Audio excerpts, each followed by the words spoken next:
दोस्तों, एक ऐसी दुनिया है जहाँ लोग पानी की बूंद बूंद को तरस रहे हैं। डेली का काम बिना पानी के करने पर मजबूर है। कैसे करेंगे?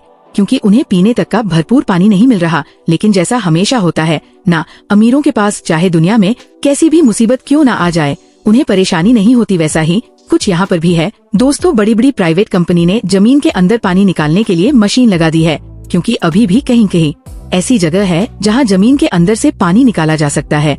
और उन जमीनों से जितना भी पानी निकलता है उसे शहरों में सप्लाई कर दिया जाता है, जहाँ पर अमीर लोग रहते हैं। लेकिन गरीब लोग बेचारे गांव में रहने पर मजबूर हैं। उन्हीं गरीब लोग में होम्स परिवार भी रहता है दोस्तों, जिसमें पिता अर्नेस्ट, माँ कैथरीन, बड़ी बेटी मैरी और छोटा बेटा जेरोम शामिल है। बड़ी मुश्किल से यह परिवार गांव में अपना गुजारा कर रहा था। अर्नेस्ट की काफी बड़ी जमीन भी थी, जिसमें उसके पिता खेती किया करते थे।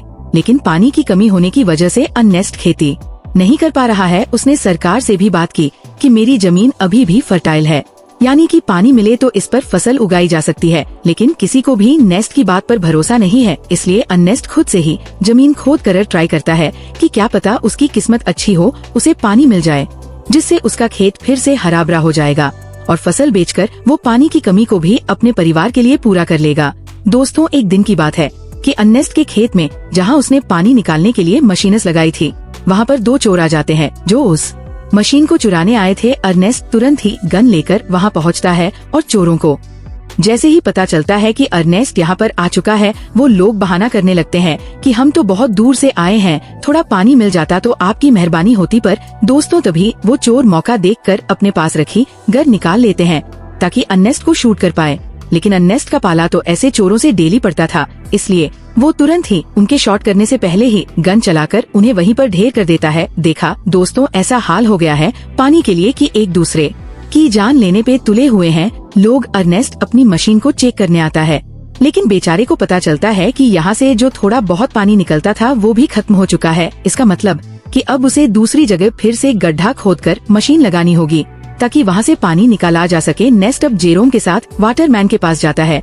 दोस्तों, वाटरमैन ऐसे लोगों का ग्रुप है जो प्राइवेट कंपनी के लिए काम करते हैं, बड़ी बड़ी मशीनों को लगाना ताकि अंदर से पानी निकाला जा सके और ये पानी शहर में सप्लाई किया जाता है। वैसे अनन लोगों को शराब या खाने पीने की चीजें डिलीवर करने का काम करता है।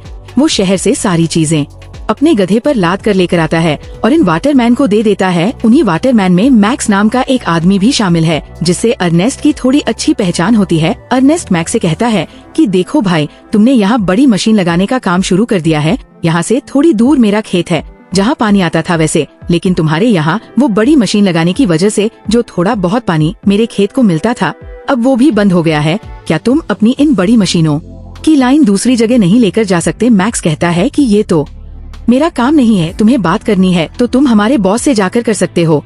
अर्नेस्ट को पता होता है कि बॉस तो उसकी सुनने वाला है नहीं, इसलिए वो बेचारा अपना छोटा सा मुंह लेकर जेरोम के साथ घर आने के लिए निकल आता है। लेकिन जब इंसान की किस्मत खराब हो तो उसके साथ बुरी चीजें होने में टाइम नहीं लगता। ऐसा ही अर्नेस्ट के साथ भी हो जाता है। आते समय उसके गधे का पैर पत्थर से टकराने की वजह से वो नीचे गिर जाता है और गिरने की वजह से उसकी एक टांग टूट जाती है। बेचारा गधा प्यास से पहले परेशान था, टांग टूटने से उसको और तड़पन होती है, इसलिए अर्नेस्ट उसकी तकलीफ को खत्म करने के लिए मजबूरन उसे वहीं मार डालता है। दोस्तों, क्या करता बेचारा? इसके बाद वो एक ऑक्शन हाउस में आता है जहाँ पुराने रोबोट्स को रिपेयर करके बेचा जाता है। अर्नेस्ट ऐसे ही एक रोबोट को खरीदने आया था ताकि आगे से वो डिलीवरी का काम संभाल पाए। साथ ही ऑक्शन में फेलम नाम का बंदा भी रोबोट पर बोली लगाने आता है। लेकिन आखिर में अर्नेस्ट को वो रोबोट मिल जाता है, जिसे पाकर अर्नेस्ट और जेरोम बड़े खुश होते हैं कि चलो कुछ तो काम की चीज आई हाथ में। इसके बाद दोनों हॉस्पिटल आते हैं जहाँ कैथरीन रहती है। कुछ समय पहले एक दुर्घटना का शिकार हो गई थी कैथरीन, इसलिए वो चल फिर नहीं पाती, इसलिए हॉस्पिटल में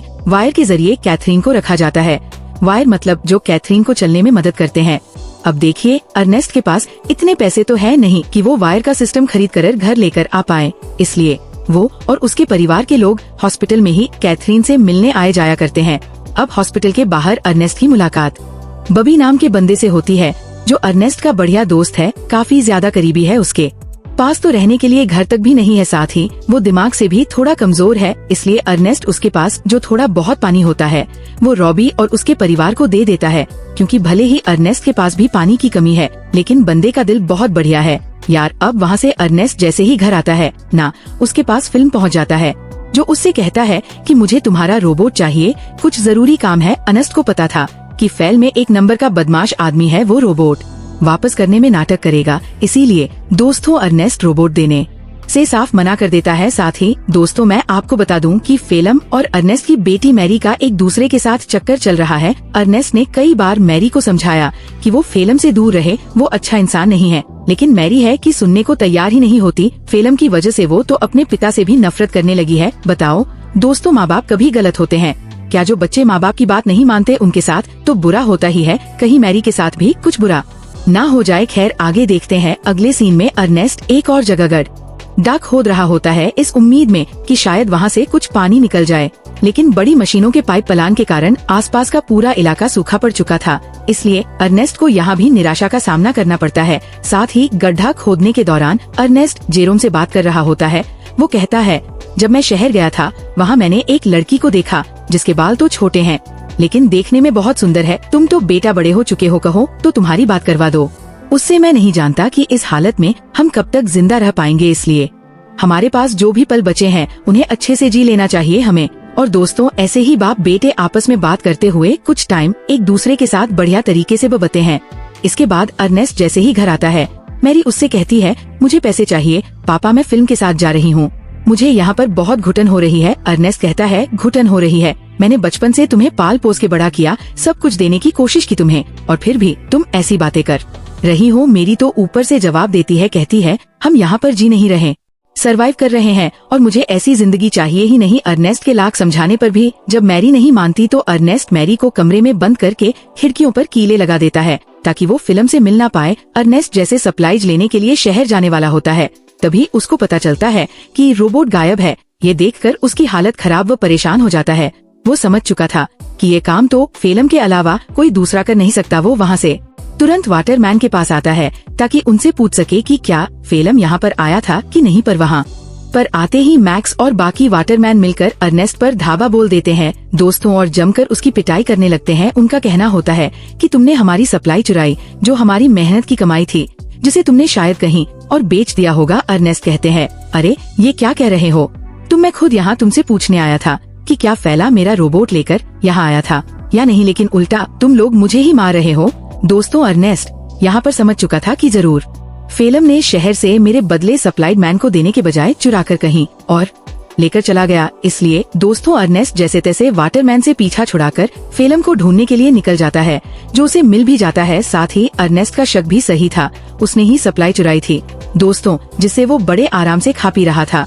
इसलिए अर्नेस्ट गन पॉइंट पर लेकर फेलम को डरा देता है और उसे वाटरमैन के पास ले जाने लगता है, ये बताने के लिए कि सप्लाईज मैंने नहीं फेलम ने चुराई थी। आगे बढ़ते हुए दोनों काफी ज्यादा थक चुके थे। अर्नेस्ट सबसे ज्यादा थक चुका था और साथ ही साथ उसका पानी भी खत्म हो चुका था। इसीलिए दोस्तों फेलम अर्नेस्ट को बहका की कोशिश करता है कि मैंने सप्लाईज की थोड़ी शराब पी ली थी और थोड़ी बची है, मेरी मानो तो बची हुई शराब हम दोनों आधा आधा बांट कर पी लेते हैं। ज्यादा से ज्यादा वाटरमैन क्या करेंगे, मुझे मारेंगे ही ना, लेकिन अगर हमने पिया नहीं तो हम प्यास से जरूर मर जाएंगे। इस पर अर्नेस्ट मान जाता है, लेकिन जैसे ही वो फेलम को रस्सियों से आजाद करता है, फेलम उस पर ही हमला कर देता है। बेचारा अर्नेस्ट पहले से ही थका हुआ था और मार खाने की वजह से उसका काफी ज्यादा खून बहने लगता है। इसके बाद तो फेलम जबरदस्ती बाकी सारी शराब अर्नेस्ट के मुंह में डाल देता है ताकि जब वाटरमैन उसे देखे तो उन्हें यकीन हो जाए कि अर्नेस्ट ने ही सप्लाई चुराई थी और उसी ने उनकी शराब पी ली। इतना ही नहीं दोस्तों, फिल्म अर्नेस्ट को मार मार कर रोबोट के साथ ही रस्सी से उसको बांध देता है ताकि दुनिया को लगे कि रोबोट ने आउट ऑफ कंट्रोल होकर अर्नेस्ट पर हमला कर दिया, जिससे उसकी जान चली गई। और होता भी ऐसा ही है, बेचारा अर्नेस्ट मारा जाता है दोस्तों, और सभी लोगों को लग रहा था कि रोबोट ने अर्नेस्ट की जान ली। दोस्तों हमेशा अच्छे लोगों के साथ बुरा ही क्यों होता है यार। अगले सीन में जेरोम अपने पिता को खोने के बाद बहुत उदास बैठा होता है। वो सारा गुस्सा रोबोट पर उतार कर उसे तोड़ने की कोशिश कर रहा होता है, क्योंकि अभी तो उसने ये मान लिया है कि रोबोट ने ही उसके पिता की जान ली। लेकिन हम सब जानते हैं कि सच्चाई क्या है। तब वहाँ पर फेलम आकर जेरोम से कहता है, रोबोट को तोड़कर क्या मिलेगा, ये आगे चलकर हमारे काम आएगा, इसलिए इसको तोड़ो मत और तुम चिंता मत करो, मैं हूँ ना, मैं तुम्हारे परिवार को संभाल लूंगा, तुम्हारे और मेरे का अच्छे से ख्याल भी रखूंगा। बताओ दोस्तों, कातिल मसीहा बनने की कोशिश कर रहा है। अगले सीन में दिखाते हैं कि फेलम मैक्स के पास आकर कहता है, मुझे पानी की एक पाइपलाइन चाहिए, ताकि उसकी मदद से मैं अर्नेस्ट की जमीन पर खेती कर सकूं। मैक्स कहता है, मैं क्या तुम्हारा कोई नौकर हूँ जो तुम कहोगे और मैं कर दूंगा। तो फेरम उससे कहता है कि अच्छा तुम्हें मानना पड़ेगा, दोस्त मानना पड़ेगा। वो दोस्तों उसका चाकू दिखाते हुए कहता है, ये चाकू तो याद है तुम्हें उस दिन जब सप्लाइट पर हमला किया था, तब ये चाकू अर्नेस्ट ने तुमसे ले लिया था और मुझे ये चाकू उसकी बॉडी के पास मिला जिसमें तुम्हारा नाम लिखा हुआ है। सभी जानते हैं कि मरने से एक रात पहले सप्लाइज लेकर तुम्हारी और उसकी लड़ाई हुई थी। तो मैं क्या सोच रहा था कि मैं जाकर सभी को ये बात बता देता हूँ कि लड़ाई के दौरान तो मैक्स अर्नेस्ट को नहीं मार पाया, लेकिन अगले दिन जब उसे मौका मिला तो उसने अर्नेस्ट को मार दिया और आरोप डाल दिया रोबोट पर। ये सुनकर मैक्स घबरा जाता है और फिल्म की बात मानते हुए कंपनी से छुपाकर एक सीक्रेट पाइपलाइन अर्नेस्ट के खेत में चालू करवा देता है, जिससे तो खेत को पानी मिलना शुरू हो जाता है। सभी बड़े खुश होते हैं कि यहाँ पर फिर से खेती हो सकेगी। फलम दोस्तों डेली हल जोतता है कि फसल उगा पाए। देखते देखते उसकी मेहनत रंग ला जाती है और खेती में चारों तरफ फसल उगने लग जाती है, जिसे देखकर जेरोम और बाकी सभी बड़े खुश होते हैं। साथ ही फेलम और मैरी रिलेशनशिप में भी थे, जिस वजह से मैरी प्रेग्नेंट हो चुकी थी, इसलिए उन दोनों की शादी करवा दी जाती है। शादी से फेलम बड़ा खुश था, लेकिन अंदर उसे ये भी याद आ रहा था कि ये सब अर्नेस्ट का था जो उससे मैंने छीन लिया। आज वो जिंदा होता तो ना ही मैरी से उसकी शादी होती और ना ही ये खेत उसे मिलता। अर्नेस्ट के मरने के बाद फिल्म ने उसकी सारी चीजों को दोस्तों अपना लिया होता है, लेकिन ये इंसान यहाँ पर भी नहीं रुकेगा। अभी आप इसके पाप देखिए कितना करता है। ये अगले सीन में बैंक से कुछ कर्मचारी आते हैं जो फिल्म के पैरों तले जमीन खिसका देने वाली बात बताते हैं कि जमीन पर तुम्हारी फसल हो गई है। उस जमीन को अर्नेस्ट ने गिर भी रखा था, वो तो मर गया, इसलिए अब ये जमीन बैंक की होती है और इसमें जो फसल होगी है वो भी बैंक के पास ही जाएगी। फिल्म कहता है, नहीं ऐसा नहीं हो सकता, ये बात तुम्हें पहले बतानी चाहिए थी जब यहाँ पर फसल नहीं होगी थी उस समय, और अगर तुम पहले बता देते तो मैं कोई दूसरी जमीन देख लेता। लेकिन दोस्तों बैंक वाले नहीं मानते थे। वो कहते हैं कि एक हफ्ते के अंदर अगर पैसे नहीं मिले तो इस जमीन को तुम भूल जाना। इतना कहने के बाद वो चले जाते हैं। फिल्म तो परेशान हो चुका था कि अर्नेस्ट ने तो मुझे बेवकूफ बना दिया, भिखारी गहका, जमीन तक गिर भी रखिए, बताओ अब पैसों का बंदोबस्त कैसे कर पाऊंगा बताओ। दोस्तों ये तो वही बात हो गई, उल्टा चोर कोतवाल को डांटे। खैर अब फेलम जेरोम से कहकर रोबोट ले जाने लग जाता है। वो कहता है, मैं रोबोट को बेचने जा रहा हूँ ताकि इससे मेले पैसों से बैंक वालों का उधार चुका पाऊँ। लेकिन दोस्तों फेलम शरीफ आदमी नहीं था। वो रोबी के पास आता है, वही रोबी दोस्तों जो काफी ज्यादा करीब है, और वो उसे बहाने से साथ में ले जाता है कि मेरे साथ चलो, मैं तुम्हारे लिए पानी वगैरह का बंदोबस्त करता हूँ। इसलिए बेचारा रोबी अपने बच्चे को लिए फिल्म के साथ चला जाता है। लेकिन मैंने कहा था ना दोस्तों, फिल्म के पापों का घड़ा भरा नहीं है। वो धोखे से बेचारे रोबी के बच्चे को बेच देता है, जिनसे मिले पैसों को वो बैंक वालों को दे देगा। अब इसकी खबर जैसे ही रोबी को लगती है, वो फिल्म से झगड़ा करने की कोशिश करता है। लेकिन जहाँ पर फिल्म ने बच्चे को बेचा था वहाँ झगड़ा वगैरह करने का रोल नहीं होता। बच्चा बिक गया तो डील कभी नहीं टूटेगी, इसलिए वो बदमाश लोग रॉबी को शूट करके मार देते हैं। दोस्तों साथ ही वो फेलम को भी शूट करने की कोशिश करते हैं, क्योंकि उन्हें तो लगा था कि फेलम रोबी की परमिशन के साथ उसके बच्चे को बेच रहा है। इसलिए फेलम जैसे तैसे अपनी जान बचाकर दोस्तों वहाँ से भाग ही जाता है। साथ ही वो रोबोट को वहीं छोड़ देता है, क्योंकि उसे जेरोम को भी तो बताना है कि ये पैसे बच्चे को बेचकर नहीं बल्कि रोबोट को बेचकर आए हैं। क्या कर दोस्तों, कितना बुरा आदमी है यारे। फिल्म तभी तो दोस्तों अर्नेस्ट अपनी बेटी मैरी को मना कर रहा था इसके साथ रहने के लिए। अगले सीन में बैंक को पैसा देने की वजह से जमीन फिर से फेलम की हो जाती है। तो वही रोबोट आगे बढ़ते हुए अपने रिज नल ओनर के पास जाने के लिए निकल पड़ता है, क्योंकि जब वो बदमाश लोग फलम और रोबी को शूट कर रहे थे तो कुछ गोली रोबोट को भी लग गई थी, जिससे हुआ ये कि रोबोट की डिफॉल्ट सेटिंग ऑन हो गई और इसीलिए वो अपने ओरिजिनल ओनर के पास जा रहा है जो कि शहर में रहता है और ओनर का नाम है केल्विन। वो जैसे ही उस रोबोट को देखता है तो बिल्कुल हैरान हो जाता है कि यह किसका रोबोट घूमकर वापस मेरे पास आ गया। उस रोबोट पर दोस्तों अर्नेस्ट का नाम लिखा हुआ था, इसलिए कैल्विन रेडियो के जरिए अर्नेस्ट से संपर्क करने की कोशिश करता है ताकि वो आगे आए और अपने रोबोट को वापस लेकर जाए। जेरोम तो जैसे ही रेडियो को ऑन करता है तो बिल्कुल हैरान हो जाता है कि फैलन ने तो कहा था कि उसने रोबोट को बेच दिया। अब ये कैल्विन बता रहा है कि रोबोट उसके पास है, इसलिए दोस्तों वो डिसाइड करता है कि अगर कैल्विन रोबोट वापस देना चाहता है तो कोई नहीं, ये तो बहुत अच्छी बात है, मैं जाकर उसको ले लेता हूँ। अगले सीन में जेरोम को रोबी की पत्नी दिखाई देती है, जो रोबी और उसके बच्चे के वापस न आने पर सदमे में जा चुकी थी। वो एक गुड़िया लेकर रोबी और अपने बच्चे के आने का इंतजार करती है। सच में दोस्तों बेचारी के साथ बहुत बुरा हुआ। ना एंड इस चीज को देखकर जेरोम को लगता है कि जरूर कुछ तो बात है जो फिल्म छुपा रहा है। जिसके बाद वह शहर के बॉर्डर पर आता है, लेकिन 18 साल से कम होने की वजह से गार्ड्स उसे शहर में जाने नहीं देते। तब वहाँ पर एक लड़की आती है जिसका नाम अना है। वो जेरोम से कहती है, मेरे पास आ जाओ, मैं तुम्हें शहर भिजवा सकती हूँ, वो भी बहुत कम पैसों में। जेरोम जैसे ही अना को देखता है तो बिल्कुल हक्का बक्का हो जाता है, क्योंकि वो हूबहू वैसी होती है जैसा कि अर्नेस्ट ने उसे छोटे बालों वाली उस लड़की के बारे में बताया था, याद है ना दोस्तों। जब अर्नेस्ट जेरोम से कह रहा था कि तुम्हारी शादी कर लेते हैं, उससे बात कर लेते हैं तुम्हारी, तो दोस्तों जेरोम उससे फिर अर्नेस्ट के बारे में पूछता है, लेकिन वो तो जानती ही नहीं अर्नेस्ट को। जेरोम भी आगे कुछ नहीं कहता और इसके बाद वो जेरोम को शहर तक जाने वाली सामान की गाड़ी में छुपाकर बैठा देती है और उसकी मदद से जेरोम शहर पहुंचा जाता है।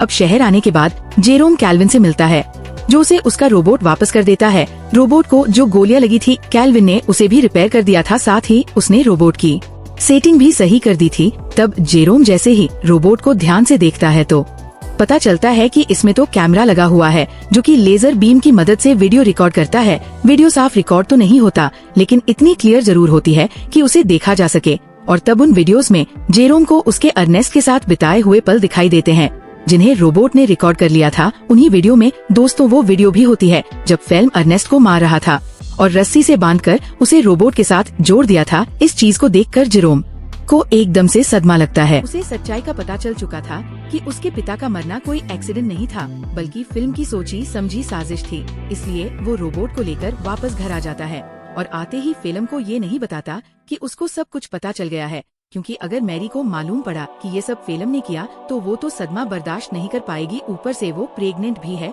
इसीलिए जेरोम एक प्लान बनाता है। वो फिल्म से कहता है कि मैंने रेडियो पर सुना कि रवि तुम्हें बुला रहा है। अब ये सुनकर फिल्म परेशान कि रोबी तो मर चुका है, ये कौन सा रोबी बुला रहा है। इसलिए वो कहता है कि शायद वो कोई दूसरा फिल्म होगा जिसके लिए वो रॉबी बोल रहा है। अब प्लान फेल होता देखकर जेरोम एक लेटर लिखता है फिल्म को, ताकि फिल्म को ऐसा लगे कि ये लेटर रवि ने भेजा है और वो उसे उसी जगह पर बुला रहा है जहाँ पर अर्नेस्ट मरा था। लेटर देखकर बलम समझ चुका था कि कुछ तो गड़बड़ी है, मुझे वहाँ पर जाकर देखना ही पड़ेगा। इसीलिए वो उसी जगह पर जाता है जहाँ पर उसने अर्नेस्ट को मारा था। आगे बढ़ते हुए उसे जमीन पर बना हुआ गड्ढा दिखाई नहीं देता और गलती से वो उसी गड्ढे में गिर जाता है, जहाँ गिरने से उसका पैर टूट चुका था और वह मदद के लिए चिल्ला रहा होता है। तब वहाँ पर जेरोम गन लेकर आता है। उसे इतने गुस्से में देखकर फिल्म समझ जाता है कि जेरोम को सब कुछ पता चल चुका है और ये सारा प्लान जेरोम का ही था। तब फिल्म जेरोम को बहलाता हुए कहता है, देखो जो हुआ मैं उसके लिए शर्मिंदा हूँ, मुझे माफ कर दो, लेकिन देखो मैंने मैरी और तुम्हारे कितना अच्छे से ख्याल रखा। अगर मुझे कुछ हुआ तो मैरी ये सदमा बर्दाश्त नहीं कर पाएगी, इसलिए मुझे जाने दो। लेकिन जेरोम उसकी एक नहीं सुनता और सीधे फिल्म को शूट करके मार डालता है। इसके बाद वो रोबोट की मेमोरी भी रेज कर देता है ताकि कभी मैरी ये सब कुछ देख ही ना पाए। वो नहीं चाहता कि मैरी कभी कुछ इसका सच जाने। कुछ दिन गुजर चुके थे। फिल्म के घर न आने पर मैरी बहुत परेशान होती है। जेरोम कहता है कि वो अच्छा इंसान कभी था ही नहीं, तुम्हें छोड़कर वो भाग गया। और ये सुनकर मैरी एकदम उदास हो जाती है और अपने दिल से फिल्म के लिए प्यार खत्म कर देती है। दोस्तों उल्टा वो उससे नफरत करने लगती है। जेरोम ने बड़ी ही शांति से अपना बदला ले लिया।